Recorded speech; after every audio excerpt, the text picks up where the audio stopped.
Welcome to this 2-minute techie tip on Google Drive Basics.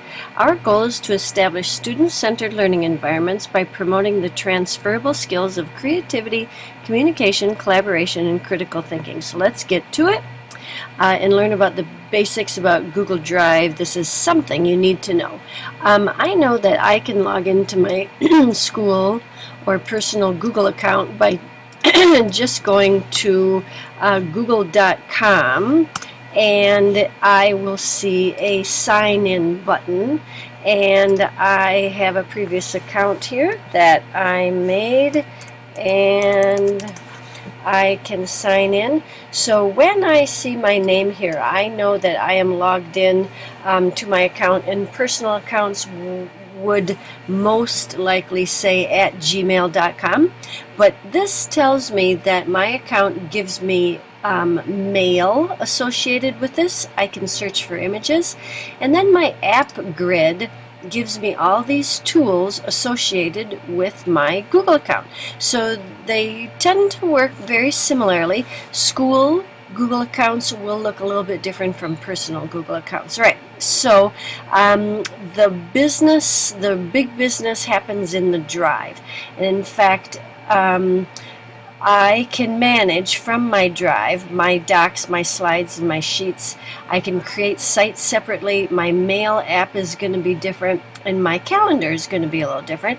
But my Drive is really something I need to know and understand and master. So when I click on it, I go to the Google Drive that is associated with this account. If I see an advertisement and I do not need it, I look for the X to get rid of that.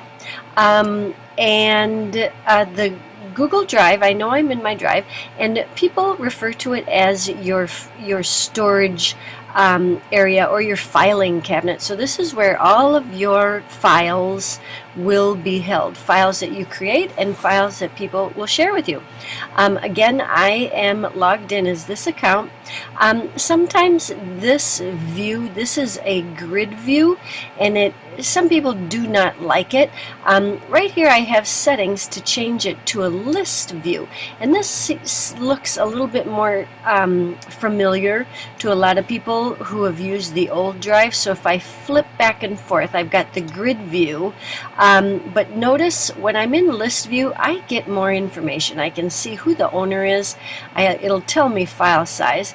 I can sort by A to Z, alphabetical. If I select this folder, I can get information on it. And then I also have a settings tab here, which is helpful, and we'll refer to that in a later tutorial. We just want to kind of give the lay of the land. So again, I know I'm in my Drive, and this is thought of as my storage area. It's organized very well, very intuitively. So I always want to notice my little drop-down menus here. All right. So if I click on that, I see this same arrangement, and what this will do, this will expand. So if I click here, I can expand, and I can see what is in, if anything, in these other folders. So I always want to pay attention to what is red. So I need to know to pay attention to what is red when I'm looking at my Drive. So that will tell me what I'm looking at, and then also what is in that folder. So in my Drive, then I have an option to create any of these documents. I can create a new folder. I can upload entire files or folders into my Drive.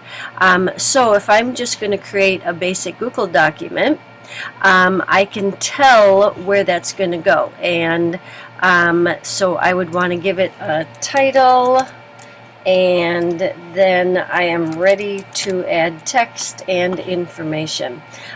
So if I go back, to my drive, I will see that if I click here, I have this new document that I just made in my drive already. So sometimes the recent button is helpful for people, and then that will list things by time created.